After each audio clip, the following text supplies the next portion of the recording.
दोस्तों, अगर मैं आपके सामने एक लफ्ज बोलूं कब्रिस्तान, तो आपके जहन में क्या आएगा? एक ऐसी जगह जहां पर मुर्दों को ले जाकर दफना दिया जाता है। आज मैं आपको एक कब्रिस्तान ही दिखाऊंगा, लेकिन ये कब्रिस्तान दुनिया के बाकी तमाम कब्रिस्तानों से बेहद मुख्तलिफ है। ये कब्रिस्तान दुबई के अंदर है और ये कब्रिस्तान दुनिया की इंतहाई महंगी स्पोर्ट्स गाड़ियों का कब्रिस्तान है। इस कब्रिस्तान में आपको हर तरह की, हर कंपनी की इंतहाई महंगी तरीन गाड़ी गलते सड़ते हुए नजर आएगी। अब ये तमाम महंगी तरीन स्पोर्ट्स कारें या फिर दूसरी तमाम महंगी तरीन गाड़ियां, ये तमाम गाड़ियां इस कब्रिस्तान तक पहुंची कैसे?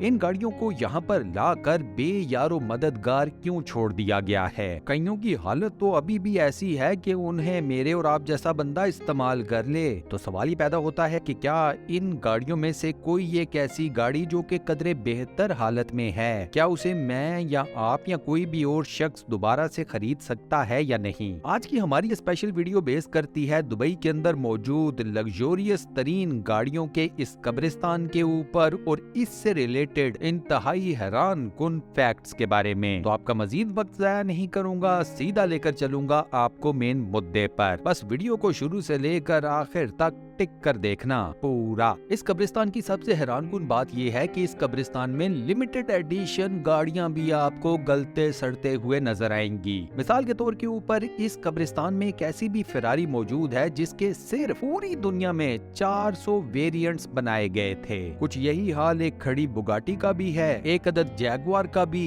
हत्ता कि इस कब्रिस्तान में आपको रेसिंग कार्स भी खड़ी गलती सड़ती नजर आएंगी। अब ये दुबई के जो शेख है, ये उनकी यूज्ड गाड़ियां हैं या फिर ये क्या है? यहाँ तक पहुँचने के लिए जरा ये सुनिए। दुबई यूएई के अंदर सबसे बड़ा शहर है, तकरीबन 3.5 मिलियन से ज्यादा इसकी कुल आबादी है। यह दुनिया के महंगे तरीन शहरों में से एक है। यही वजह है कि आपको इस शहर के अंदर दुनिया के अमीर तरीन लोग रिहाइश इख्तियार करते हुए नजर आएंगे। ये तो वो शहर है दोस्तों कि जहाँ ऐसे भी एटीएम्स लगे हुए हैं जहाँ पर पैसे डालो तो सामने से आप सोना खरीद सकते हो। अब दुबई या पूरे यूएई की तरफ तमाम दुनिया का पैसा, तमाम दुनिया के अमीर तरीन लोगों को लाने का सबसे बड़ा फैक्टर, सबसे मेजर फैक्टर वो ये है कि ना तो दुबई के अंदर और ना ही पूरे यूएई के अंदर किसी भी किस्म का कोई इनकम टैक्स है। अब एक हकीकत ऐसी है जिसको सारी दुनिया जानती है कि अमीर आदमी बेहतरीन और महंगी तरीन किस्म की गाड़ी जरूर रखता है, क्योंकि गाड़ी वो स्टेटस सिंबल है कि जो बताती है कि बंदे की जेब में भैया पैसे कितने हैं। दुबई के अंदर स्पोर्ट्स गाड़ियों की, लग्जोरियस गाड़ियों की बहुतात है। रोड्स खुले हैं, बेहतरीन किस्म के तामीर किए गए हैं, इनकम के ऊपर किसी भी किस्म का कोई टैक्स नहीं है। दुबई अमीर तरीन लोगों से भरा पड़ा है। तो फिर जाहिरी सी बात है, जहां पर ये सारे फैक्टर्स होंगे तो स्पोर्ट्स गाड़ियां और लग्जोरियस गाड़ियां तो आएंगी फिर दुबई में। इकोनॉमिकल गाड़ियां भी दुबई के अंदर चलती हैं, ऐसी कोई बात नहीं है, लेकिन हमारा टॉपिक तो है स्पोर्ट्स गाड़ियां, महंगी गाड़ियां और लग्जोरियस गाड़ियां।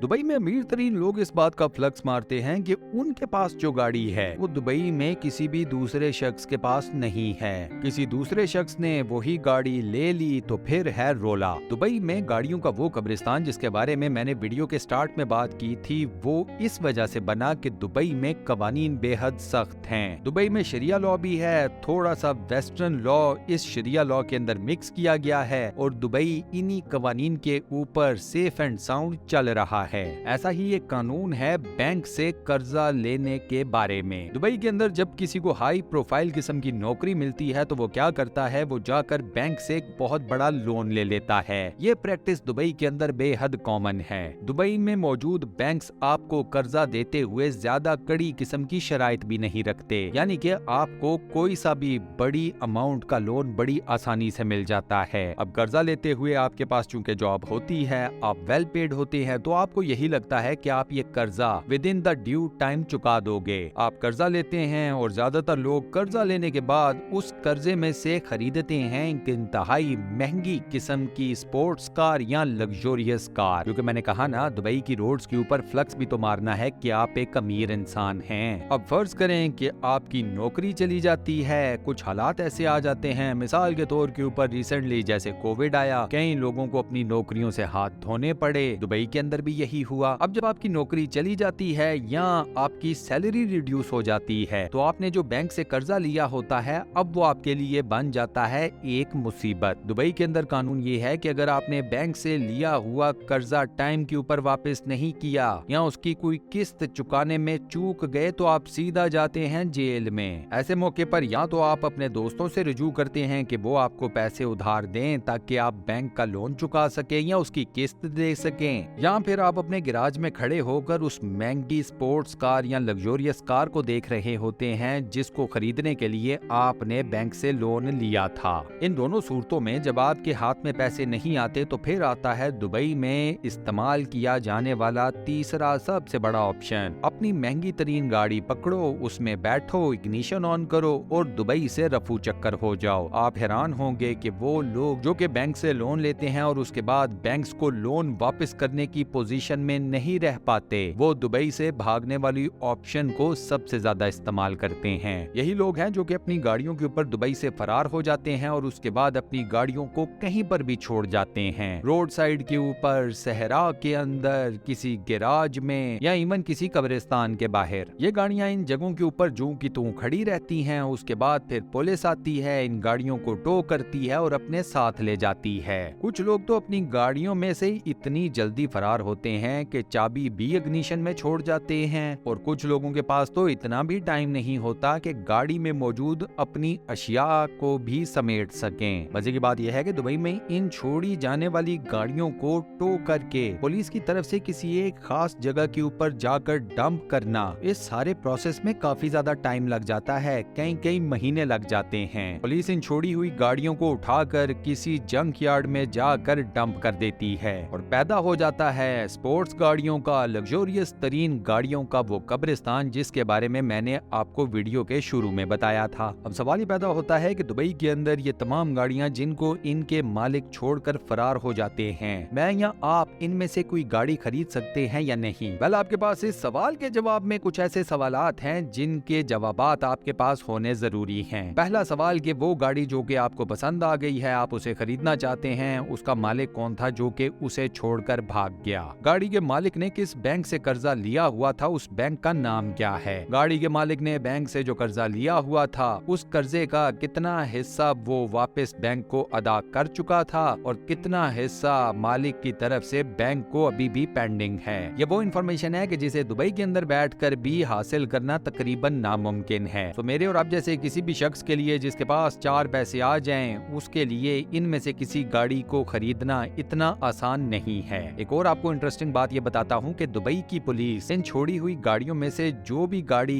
अच्छी कंडीशन में होती है उसे अपने पास रख लेती है और उसे एक पुलिस कार में कन्वर्ट कर देती है। अब सोचें, दुबई की पुलिस के पास पहले निसान थी, जीप्स थी, नॉर्मल व्हीकल्स थी एज पुलिस कार। अब दुबई की पुलिस के पास पोर्शे है पुलिस कार के तौर के ऊपर, जैगुआर है, रोल्स रॉयस है, तो कहाँ निसान, होंडा या बाकी कंपनियों की आम कारें और कहाँ ये महंगी तरीन लग्जरियस तरीन स्पोर्ट्स गाड़ियां पुलिस कार के तौर के ऊपर? फर्क साफ जाहिर है ना। अब ये तफसीलात सुनने के बाद दिल छोटा मत करें, आपका इन गाड़ियों को खरीदने का अभी भी चांस मौजूद है। दुबई के अंदर इन गाड़ियों को लेकर एक ऑक्शन भी लगती है जिसे हम कहते हैं नीलामी। ये गाड़ियां नीलामी के लिए आम कंज्यूमर के सामने पेश की जाती हैं, आम कस्टमर्स के सामने, और आप बोली लगाकर इनमें से कोई भी स्पोर्ट्स कार या लग्जरियस कार अपने हाथों में ले सकते हो। जाहिर सी बात है, ओरिजिनल प्राइस की निस्बत ऑक्शन के अंदर ये स्पोर्ट्स गाड़ियां या ये महंगी तरीन गाड़ियां आपको बड़ी ही रीजनेबल प्राइस में मिल जाती हैं। लेकिन दोस्तों, यहाँ पर आपकी जो रिसर्च है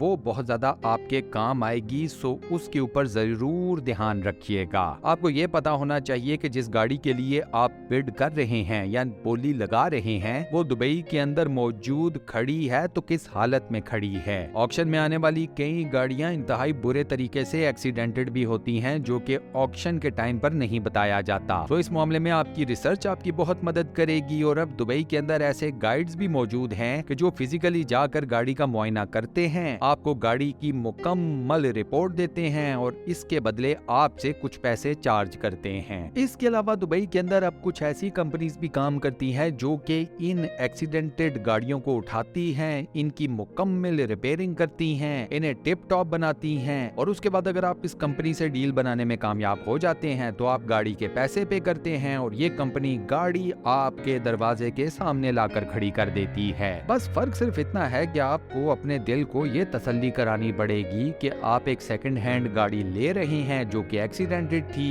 लेकिन जिस कंपनी को आपने पैसे दिए हैं उसने आपसे पैसे लेकर गाड़ी आपको टिप टॉप कर दी है। बाकी किसी मुल्क का तो पता नहीं, लेकिन पाकिस्तानियों या इंडियंस को इस एक चीज के ऊपर तसल्ली दिलाना काफी मुश्किल काम है। और इसी के साथ हम अपनी आज की इस वीडियो को यहाँ पर करते हैं दी एंड। दोस्तों आज की ये वीडियो आपको कैसी लगी, वॉइस ओवर कैसा लगा, मुझे नीचे कमेंट सेक्शन में जरूर बताइएगा। वीडियो को बंद करने से पहले आपसे एक छोटी सी रिक्वेस्ट, और वो ये कि अगर आपने अभी तक हमारे इस चैनल को सब्सक्राइब नहीं किया हुआ तो बराए मेहरबानी चैनल को सब्सक्राइब जरूर कर लें और साथ बने हुए बेल के आइकन को लाजमन प्रेस कर दीजिएगा। बाकी अपना बहुत ख्याल रखिएगा। इंशाल्लाह मुलाकात होती है किसी नई बेहतरीन